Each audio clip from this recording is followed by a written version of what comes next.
Hello everyone. चलिए आगे बढ़ते हैं अपने पावर बीआई के ट्यूटोरियल की वीडियो सीरीज में। आज के इस वीडियो में हम पावर क्वेरी के बारे में थोड़ा डिस्कस करते हैं। लास्ट सेशन में हमने इसका इंटरफेस देखा था, ये देखा था कि किस लिए हम पावर क्वेरी यूज करते हैं। आज के वीडियो में हम थोड़ा सोर्स से रिगार्डिंग कुछ फीचर्स होम टैब के देखते हैं, स्टार्टिंग करते हैं, देखते हैं वहाँ पे। तो लाइक दैट, लास्ट वीडियो में हमने पहले डेटा इंपोर्ट किया था, तब पावर क्वेरी ओपन किया था। हम डायरेक्टली ओपन कर लेते हैं। आप यहाँ पे देखो ट्रांसफॉर्म डेटा हमें दिखाई दे रहा है, जहाँ कर्सर है मेरा, क्लिक करोगे आप, ट्रांसफॉर्म डेटा पे क्लिक करोगे, ओपन कर दोगे। ठीक है, पावर क्वेरी डेटा हमारा ओपन होके आ गया। अब स्टार्ट करते हैं। हम बात कर रहे थे कि होम टैब के कुछ फीचर्स देखते हैं। यहाँ तक सोर्स डेटा वाले फीचर्स देखते हैं। सोर्स डेटा का मतलब क्या, कि जहाँ से हम डेटा लेके आ रहे हैं, वो एक्सेल से लेके आ रहे हैं तो एक्सेल से हमारा सोर्स हो गया। सिक्वल से ला रहे हैं, सिक्वल सोर्स हो गया। हडूप से ला रहे हैं, हडूप सोर्स हो गया। सैप से ला रहे हैं, सैप सोर्स हो गया। जहाँ से हम डेटा लेके आ रहे हैं, तो उस सोर्स से रिगार्डिंग जो भी सेटिंग्स है उनके बारे में बात करते हैं। सेटिंग्स मतलब इधर देखोगे डेटा सोर्स सेटिंग है, इधर देखोगे तो जो डेटा लेके आ रहा है वो, उससे रिगार्डिंग कुछ what we can say that concepts है हमारे।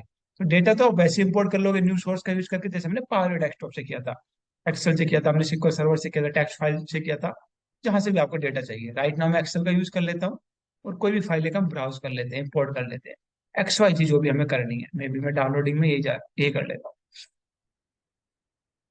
ठीक है, जो उस वर्कबुक में जितने जो भी टेबल हमें चाहिए, चेक मार्क किया, ओके कर दिया। तो वो तो सेम फीचर है अपना, जहाँ से हमने वहां से किया था ऐसे यहाँ से कर सकते हो। रिसेंट सोर्स, रिसेंट सोर्स का क्या यूज है, अगर आप ध्यान से देखो प्राइवेट डेस्कटॉप पे भी अपने पास अवेलेबल है। ठीक है, अगर आप देखो रिसेंट सोर्सेज, तो अगर मैं ध्यान से देखूं यहाँ पे, अभी मैंने ये वाला डेटा इंपोर्ट किया है, उससे पहले ये रिसेंटली डेटा सोर्स हमने यूज किया, सिक्वल ज्यादा दिखाई दे रहा है मेरे को यहाँ पे। तो अगर मैं बात करूँ रिसेंट सोर्स का मतलब कि जो हम रिसेंटली यूज किया सोर्स, तो बाय डिफॉल्ट उसका पाथ क्रिएट हो जाता है। वो पाथ को हम रीयूज कर सकते हैं। बेनिफिट क्या है, कि थोड़ा डेटा हम क्विकली इंपोर्ट कर सकते हैं। हमें वापस से जाके वो सारी इन्फॉर्मेशन नहीं डालनी पड़ेगी। लेट्स अज्यूम कि हम सिक्वल सर्वर से ले रहे हैं, तो हमें सर्वर नेम, टेबल नेम, वो सब डालने की जरूरत नहीं पड़ेगी। राइट, एक्सेल से ले रहे हैं तो हमें फाइल ब्राउज करने की जरूरत नहीं पड़ेगी। अगर हम सेम फाइल यूज कर रहे हैं एक्सेल की, और सिमिलरली अगर हम सिक्वल की बात करें, तो अगर हम same data source I mean server से और सेम डेटाबेस से डेटा इंपोर्ट कर रहे हैं, तो कैसे यूटिलाइज कर सकते हो आप। क्लिक करो यहाँ पे, क्लिक करो यहाँ पे। अब देखो हमें ब्राउज नहीं मांगा, इसने बोला भाई इस वर्कबुक से कौन सी आपको टेबल उठानी है। जो भी हमें उठानी है, चेक मार्क करेंगे, लोड कर देंगे। ऐसे ही अगर लेट्स अज्यूम सिक्वल सर्वर का जो हमारे पास पाथ पड़ा हुआ है, ये पड़ा हुआ है, नहीं ये नहीं है अपना, ये तो अलग अलग फाइल्स है।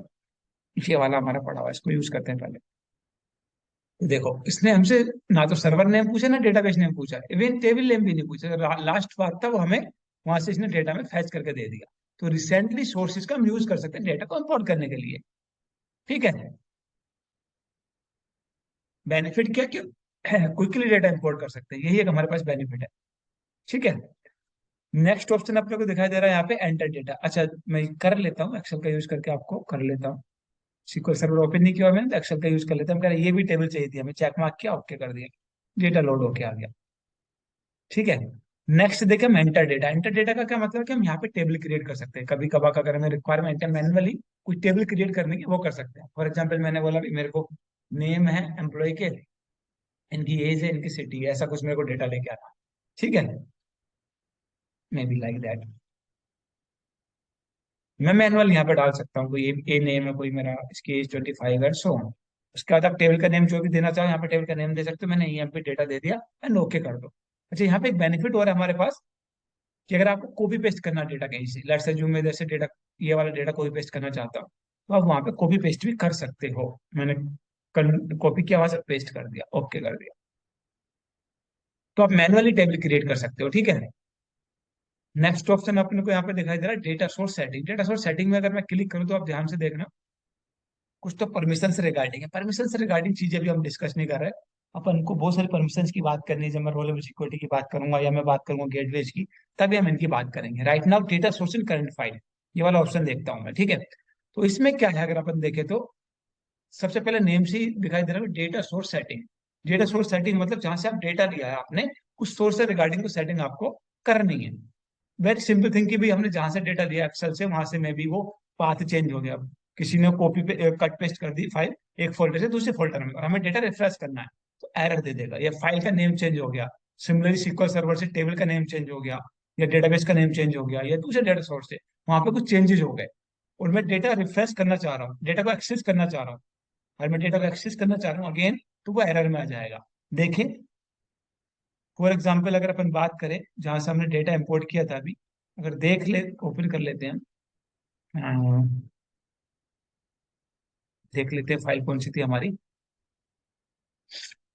यहाँ पे कहीं पे पड़ी होगी प्रैक्टिस डेटा। ये वाली फाइल हमने ली थी, डेटा सेट 2। ठीक है, ये वाली फाइल हमने ली थी, ये डेटा इंपोर्ट किया था। अगर लेट्स अज्यूम छोटी सी चीज की फाइल का नेम ही चेंज हो गया या लोकेशन चेंज होगी, तो पाथ तो ब्रेक हो गया ना जो वहां पे सेटअप हुआ। मैंने इसको वन नेम दे दिया।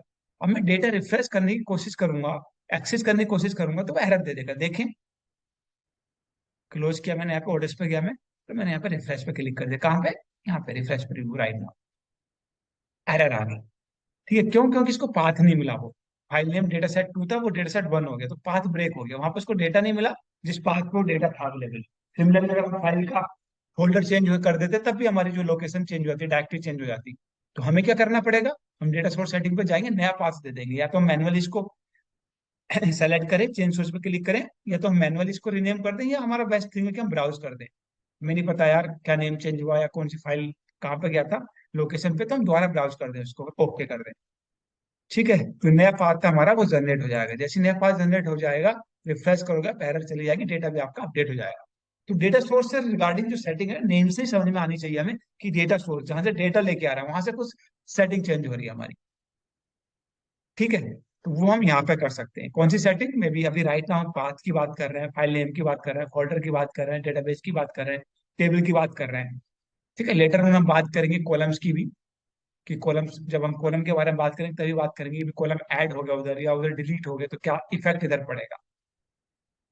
तो ये सब चीजें हमारी डेटा सोर्स सेटिंग में आ रही है। ठीक है, सिंपल सी चीजें, स्मॉल स्मॉल वीडियोज में हम डिस्कस करेंगे। मेरे ख्याल से अगर आपकी कोई क्वेरी है तो आप मेरे को कमेंट कर सकते हैं, आपकी क्वेरी का मैं रिजोल्यूशन करूंगा। नेक्स्ट वीडियो में हम यहाँ से आगे बढ़ेंगे और आगे डिस्कस करेंगे। ठीक है, ऑल्सो अगर आपको वीडियो पसंद आ रहे हैं, आप आगे ट्यूटोरियल के और देखना चाहते हैं, अपडेट देखना चाहते हैं, तो चैनल को सब्सक्राइब भी कर लो और वीडियोस को लाइक या जो भी आपके क्वेरीज है, जो भी सजेशंस है, वो मेरे को देते रहे। मैं कोशिश करूंगा ज़्यादा से ज़्यादा ट्यूटोरियल्स पे, ज़्यादा से ज़्यादा डेटा साइंस के सब्जेक्ट्स पे वीडियो अपलोड करने की। Thanks for watching this video, have great day everyone.